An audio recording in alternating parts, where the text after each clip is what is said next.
iHeart, get ready. Fantasy football is here. Welcome to the Scout Fantasy Show. ScoutFantasy.com is home to the Fantasy Football World Championships and the best players in the world. Real money winners giving their secrets to help you win. Now exclusively on iHeart. This is the Scout Fantasy Show with your host, the one, the only, Dr. Roto. Hey there, everybody. It's Dr. Roto. Get out the insurance cards. Get out the copay. The office is open, my friends. Going to do a few things today. Going to talk a little about fantasy news and notes. And then I'm going to get to something that I haven't done before that I'm going to try in this podcast. I hope you enjoy it. Okay? So, let's get to last night. Nyheim Hines struggled. He had 5 rushes for 12 yards. Don't worry about that. Don't worry about preseason. Maybe he was nervous. Maybe he wasn't. I know he fumbled a little bit. I don't really want to see Nyheim Hines as the kickoff returner. I want to see him as the running back there. So he's going to be a Darren Sproles type player, and I'm okay with him. He's still a 10th round pick. I'm not worried about it. Okay? Don't panic when you say, "Oh, Nyheim Hines fumbled. Oh my God, he's not going to play." He's going to play. Who else do the Colts have? All right, Robert Turbin's hurt. Marlon Mack's hurt. Jordan Wilkins a rookie. He's going to play.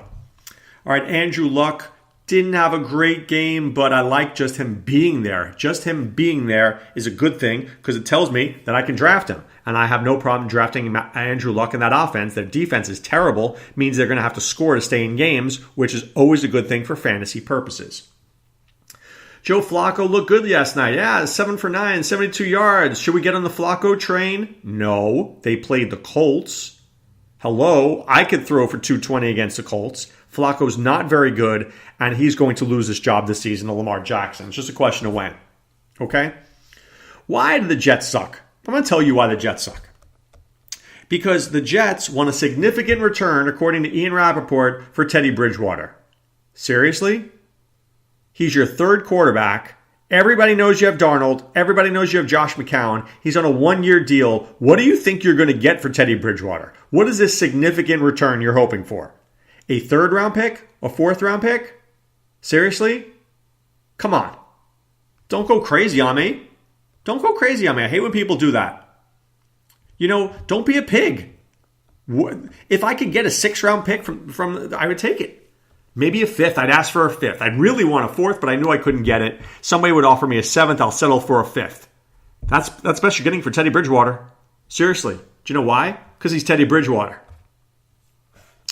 All right, more news and notes. A.J. McCarron, it is not a broken collarbone. He should be back to practice soon. That said, I think if Josh Allen steps up and looks good this week, he could secure the job, right? And then the problem is I really don't want Josh Allen to get the job. I really want A.J. McCarron to get it because I want Josh Allen to sit and watch for a few weeks and then decide to come in, when Sean McDermott sees that he's going to be a better player. That's what I'd like to see. I don't know if that happens, but I don't need to rush Josh Allen.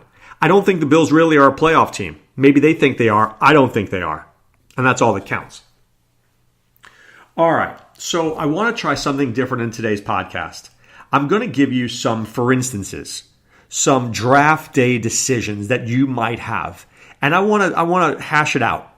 Okay? So for example, you have pick number 4. Who are you going to take? Kamara? David Johnson, Saquon Barkley. Let's go through it.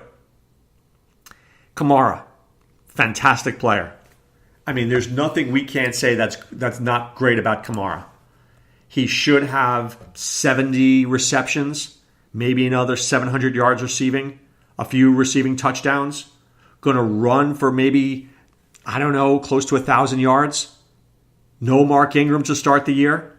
I love Alvin Kamara. That's a really good pick. What's my downside with Alvin Kamara? Well, Mark Ingram is. And when it's the fantasy playoffs, is he going to be there for me when I need him? Maybe. I like the pick. I'm just throwing it out there. David Johnson. There's nothing I don't like about David Johnson. He could have 2,000 yards from scrimmage. He could have double-digit touchdowns. He could have 50 or 60 receptions. Why not? He was a number 1 overall pick last year. Why wouldn't I take him at 4? Well, the team's not very good. The team's going to be playing from behind. The game flow might not go his way. Sam Bradford could get injured, and now you're looking at Josh Rosen as the quarterback. I like Josh Rosen, but I don't know if I like him just yet. What about Saquon Barkley? What's not to like about Saquon Barkley? You saw him in the first play, how good he is. Could he not get you 1,200 yards rushing? Could he not get you 50 receptions? But the problem is he's a rookie. Is he really going to get 300 touches? What are the Giants going to do with him? So you're left with a conundrum. Which guy do you take? Now, I'm not going to answer this question. I'm going to give you the reasonings like I did before, and I want you to ask yourself, who would you take in this situation? Right? 30 seconds on the clock. Who's your pick? And why? Think about it. These are decisions that fantasy owners face all the time. Would I take Kamara? Yeah, I can make a great argument for it. I'd really want to check that playoff schedule. Would I take Barkley? I might, but he's a rookie. Is he going to be as good as I think he is? And David Johnson, would I take him? Sure, why not? But I worry about how bad the Cardinals team is. So think about that. What are you going to do? I try to think, where's the risk and reward? Where's the highest risk, right, and the highest reward? And then I try to figure out what to do. All right, it's now round 3. Now round 3, you're on the board. You took a running back in round 1. You took a receiver in round 2. And here's who's on the board now.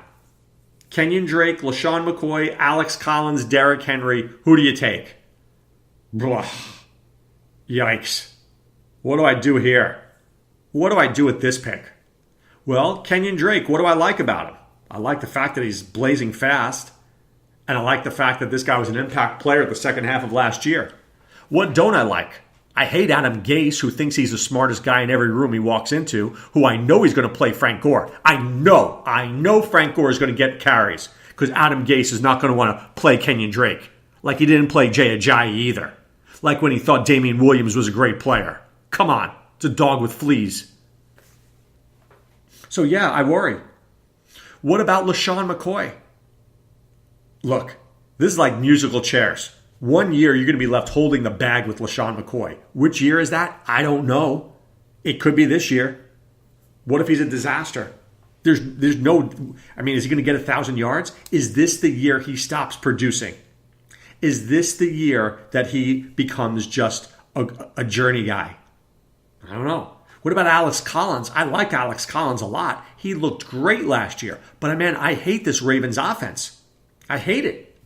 I would actually like Alex Collins more if Lamar Jackson was there because mobile quarterbacks create running lanes that I think he could run through. And then what about Derrick Henry? I love Derrick Henry, but what if he only gets 60% of the touches because Deion Lewis is there? And he steals touches from Henry, and now Henry's not getting me 12 touchdowns anymore. He's not getting me 1,000 yards. Who do you take? What are you going to do? You're on the clock. Now, I'll tell you what I might do here. I might pass on running back here and take a receiver. Do you know why? Because I'm hoping, depending on where I'm picking, let's say I'm picking 10 or 11, I know that one of those guys will end up back to me in the 4th round, so I can take a receiver. But you got to be thinking these decisions. So now here we are. We're in round number 4. You can have Josh Gordon. You can have Alshon Jeffrey.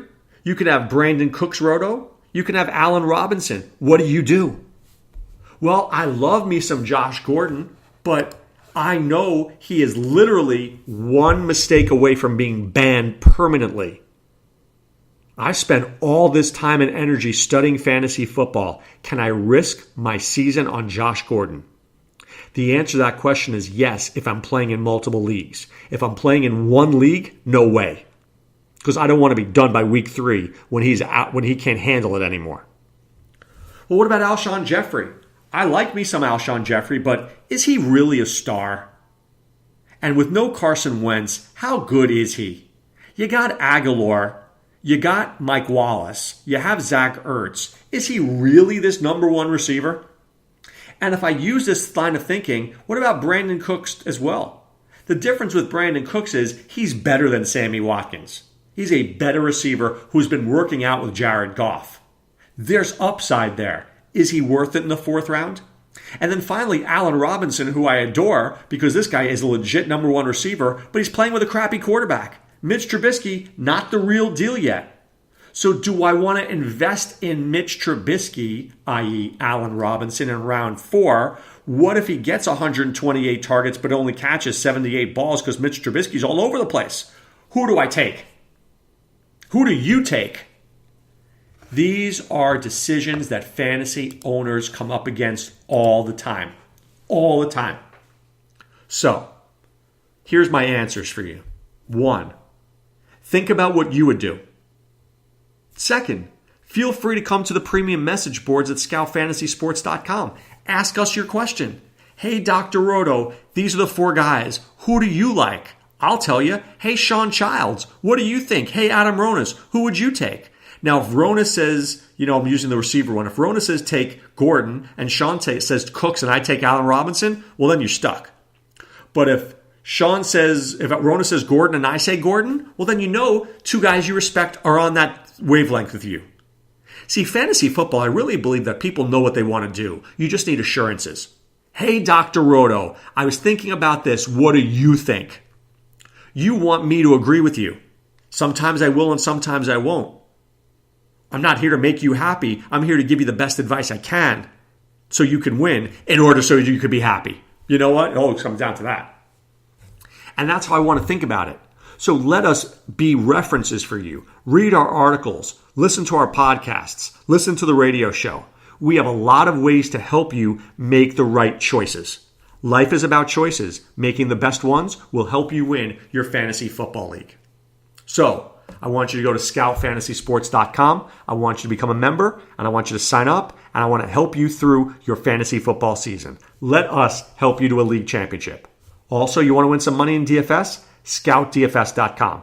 ScoutDFS.com. Fuego Steve Renner, Chris Rose, on fire.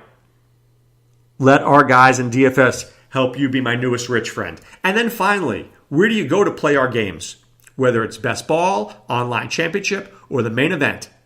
You go to playffwc.com. That's playffwc.com. And guys, I've got a Beat Dr. Roto draft coming up this week. On the 26th. Who's drafting with me this weekend? I want you there. I want to see you. It's going to be a great night.